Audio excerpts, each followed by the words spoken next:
Ohoy! Isang magandang araw po sa inyong lahat mga kabulero. Andito na naman tayo sa panibagong araw, panibagong day adventure. So ayan nga, ayan yung ipasilip ko nga sa mga avid viewers natin na kung gaano kaganda si Mayon Volcano. Ayan guys, napakalusog talaga ng kagubatan dito sa Bicol, no? Ayan, at magpatuloy na nga tayo sa paglalakad guys at makapunta na tayo sa ating spot. So ito na nga, this is it.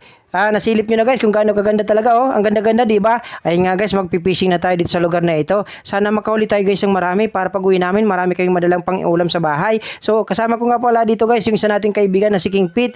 Kagagaling lang niya ng Manila, kaya nag-craving din siya sa pagpipishing. Saktong-sakto guys yung dating niya. At wala na rin tayong may pang-upload. Kaya nga, nagkayayaan guys, pumunta kami dito sa aming fishing spot. So, ito na nga guys, malapit na kami makahuli guys ng ano kayang isda ang unang makukuha namin guys. So, ayan, paulan na lang guys sa mga gustong humula dyan kung anong makuha ng isda, ulaan nyo na lang, bahala kayo, pa-comment lang sa ating comment section. So ito na nga, this is it, pansit mainit, ito na nga guys, so nakahuli kagad dito si Bulerong Bicolano ng isang dalag.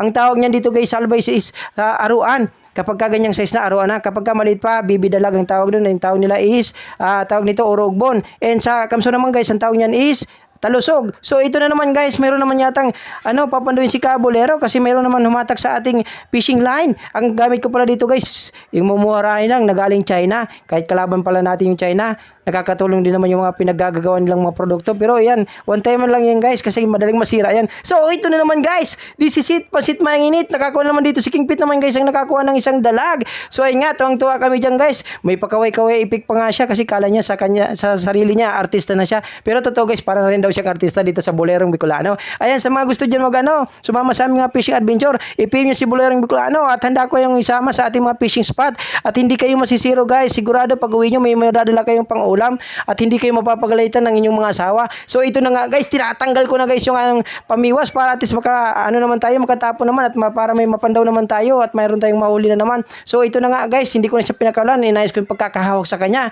kasi sangtok-sang ito pag uwi niyan, marami tayong makukuha niyan guys. So ito na naman guys, may dinudukot naman si King Pete kasi sinabit daw, akala nga namin guys palus na, yun pala hindi pa, isa lang pala siyang guys, dalag na naman guys, baby dalag. So ayun nga guys, rinilis namin yan kasi hindi pa siya average size para kunin para pangulam. Baka kapag pinrito namin yan, matunaw lang, baka matira sa atin tinik. So ito na naman guys, nakakuha naman si Bulerong Bicolano, dalag naman, baby dalag. So ayan, i-release natin yan guys bago kami umalis pala guys, i-release namin yung mga maliliit.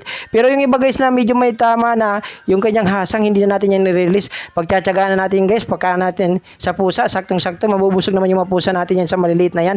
Pero siyempre guys, yung malaki kay Bulerong Bicolano na niya, kasi baka mamahit si Bulerong Bicolano kapag hindi tayo nakakain ng ating finishing adventure. So ito na nga, this is it, pasit mainit, masarap sa pang-merienda, masarap pang snack. Sino kaya magbibigay dito sa atin? Ayan nga, ginugutom na kami sa puntong yan, kaya kami mag-decide umuwi na. Maraming salamat guys!